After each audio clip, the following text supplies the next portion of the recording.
long time ago, a friend of mine and I were talking. Jim Nicholson. Nick to me.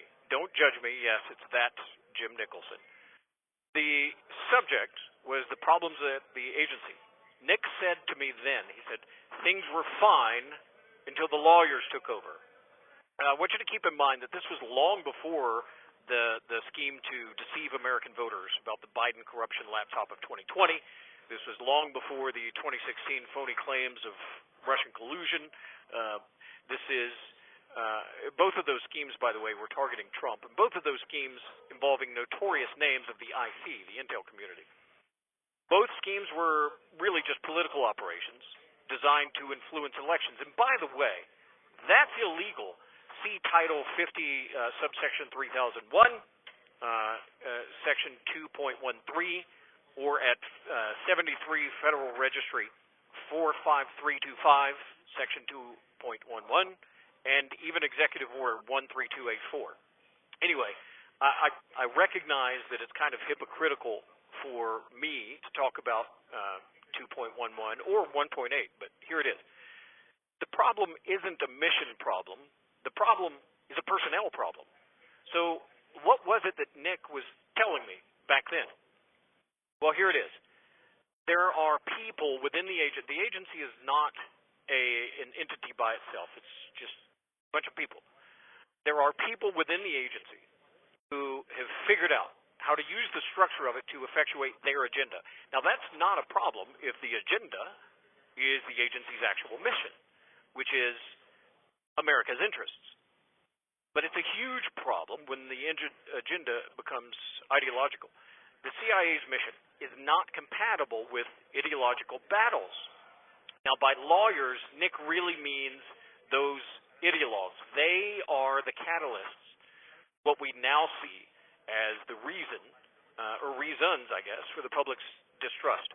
And that's not an unearned distrust these days, and it's really because of those ideologues that they must be purged.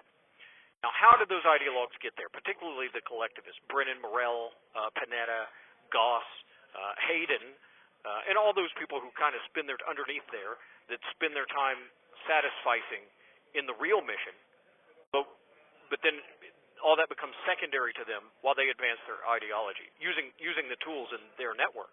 So who are those people? Who are the collectivist ideologues?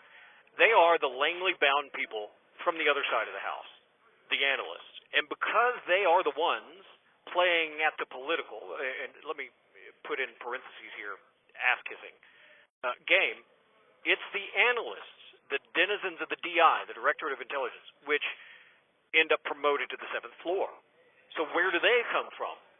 That's exactly the right question to ask, because they are the ones that are the seeds and the roots of the problem. The 7th floor, staffed by analyst-centric ideologues, and because they protect themselves by promoting from within themselves, birds of a feather, all rooted in the morass of collectivist academia, particularly from the 5 signatures. The pool of people which feeds that pipeline to the 7th floor are the same group of socialists and collectivists of the universities. And as soon as they go through their CAPS, their CAPS, they start playing that political game, which means they're forsaking the CIA's actual mission, which is America's interest, for their own. This is the pipeline that Trump could actually stop, and it's very, very simple. Make this rule. The DCI staff must come from the DO. The name is now changed. These days they call it the CS, the clandestine service. Preferably even the DCI himself. Either DO, CS, support, or even the DST.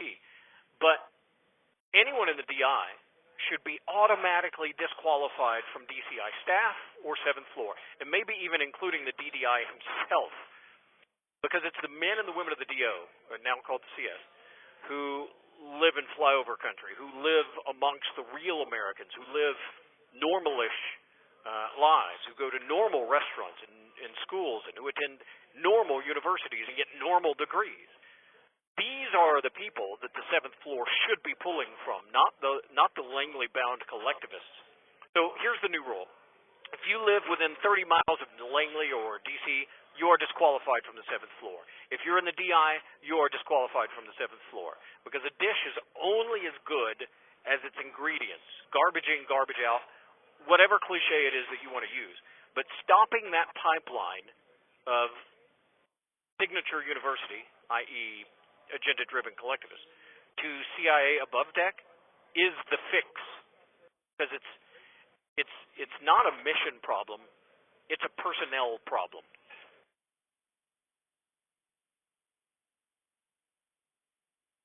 Long time ago, a friend of mine and I were